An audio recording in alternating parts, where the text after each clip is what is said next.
Quezon City is the largest city in the Philippines, also known by its other names such as the City of the Stars, the Dragon City of the Philippines, and home of the Philippine Congress, and so much more. Other than its towering buildings, believe it or not, it has become a thriving destination for tourists. There's the Civic Center District, Knowledge District, Eastwood, Cubao Growth District, Maginhawa Food Hub, and Lalaine. And to add to that, it's a bustling historical landmarks. So what are you waiting for? Let's rediscover beauty! Rediscover Quezon City!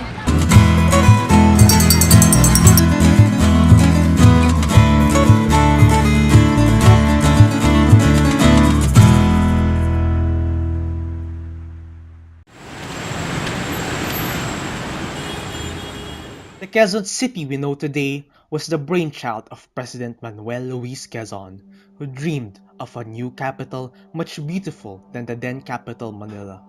Quezon was quoted saying, "I dream of a capital city that, politically, shall be the seat of the national government, aesthetically, the showplace of the nation, a place that thousands of people will come and visit as the epitome of culture and spirit of the country.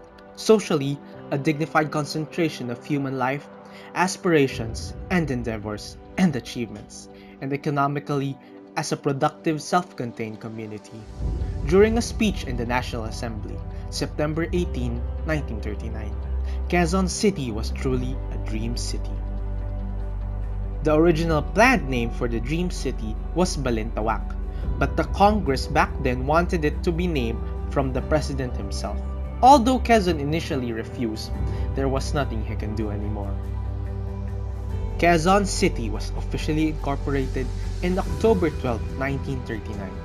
President Manuel Luis Quezon himself acted as the mayor for mere 10 days, before officially passing it to his close friend Tomas Morato. Under Morato, he divided the land into 4 districts: the Diliman District, San Francisco District, Mandaluyong District, now known as Cubao, and the University District. The main campus of the University of the Philippines was transferred from Manila to Diliman. After a few years, Ateneo de Manila and Marinol or Miriam College followed. After the war, a boom in housing came, with Project 1 in Rojas District, Project 2, 3, 4 in Quirino District, Project 6 and 7 near Veterans Village, while Project 8 in Bahay Toro and Sangandaan. Quezon City is notable as one of the finest cities in the country. Aside from housing both of the largest TV networks, it's also known for its numerous food districts such as Tomas Morato Avenue and Maginhawa Street. More so, Kamuning Bakery, which was built in the year 1939, Cubao, south of Diliman, is also one of the most visited places as it houses Araneta Coliseum and the famous Farmers Market. Indeed, Quezon City stores a lot of commercial and entertainment places which are perfect for everyone. Not only that, Quezon City is also a city filled with vibrant culture and abundant history. The city pays homage to courageous Filipino heroes such as Melchora Aquino or Tandang Sora, Andres Bonifacio, and so much more. Their monuments and shrines, which depicts their immense love for the country, continue to inspire the Filipinos to bring honor and pride to the city and to the country. One of which that proves this is the most iconic symbol of the city, the Quezon Memorial Circle.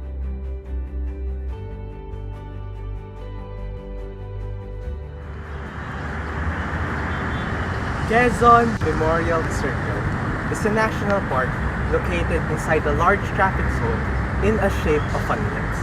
Not only is it considered as the most famous attraction in the city, but it's also the most significant historical landmark, which shelters the remains of the former President Manuel Quezon.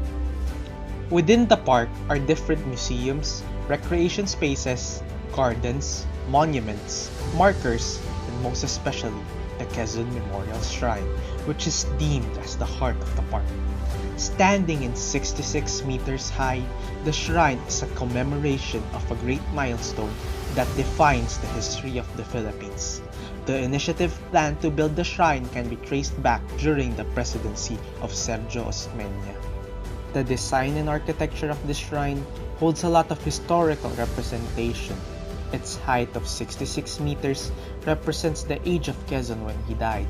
The three grieving bowing angels holding sampaguita wreaths located at the peak of its column symbolizes the three major island groups of the Philippines, namely Luzon, Visayas, and Mindanao.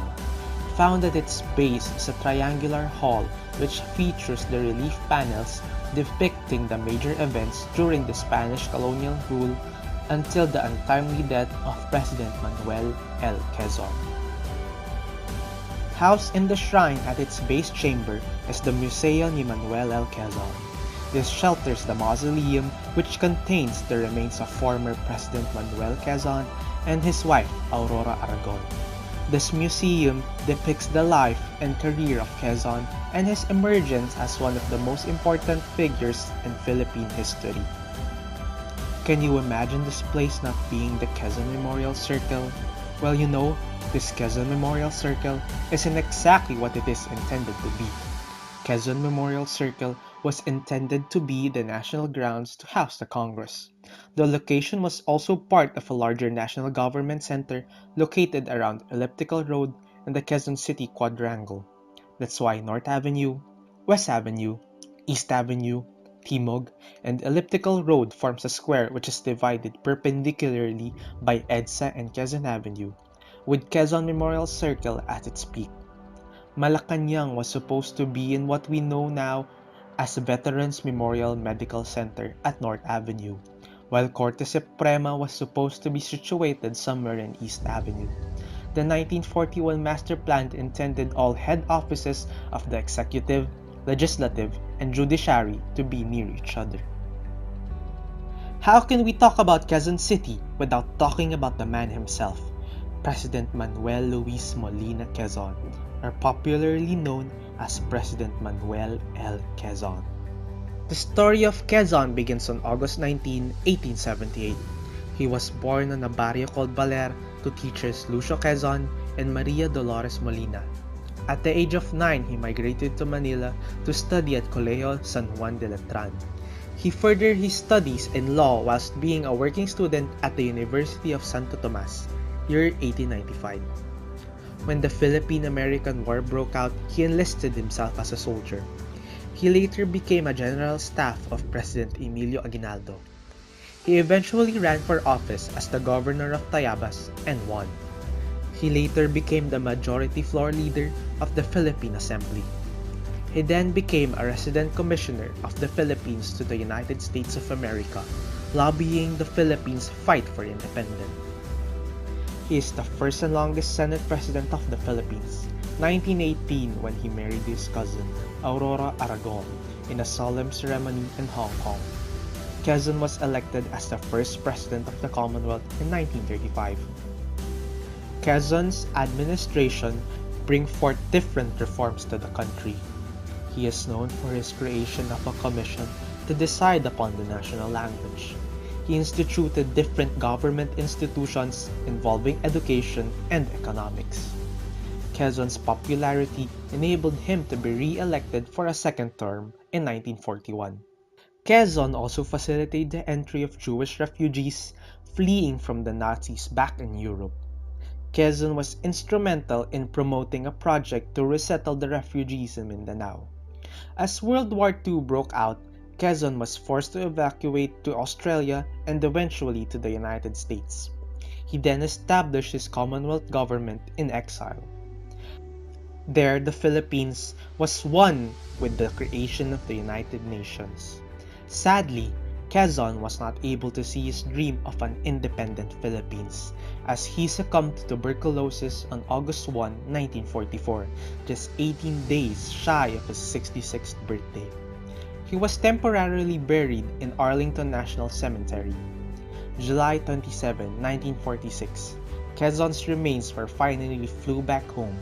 He was first reinterred in Manila North Cemetery before being moved to Quezon Memorial Circle, August 19, 1979. Quezon City is the land of my birth. As the city grew, so did I. It's the place of my alma mater. It's the place where my friends are. It's the place where I eat, sleep, drink, and have fun. I owe this place to who I am today. Going around Quezon City made me appreciate its beauty more. Never have I ever imagined that this place I call home would house thousands and hundreds of stories about how it was formed.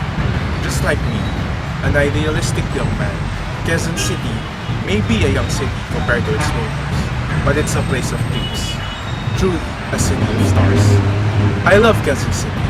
I would not choose any other place to live in. Quezon City is the land of my birth. It's the place where I wish to die.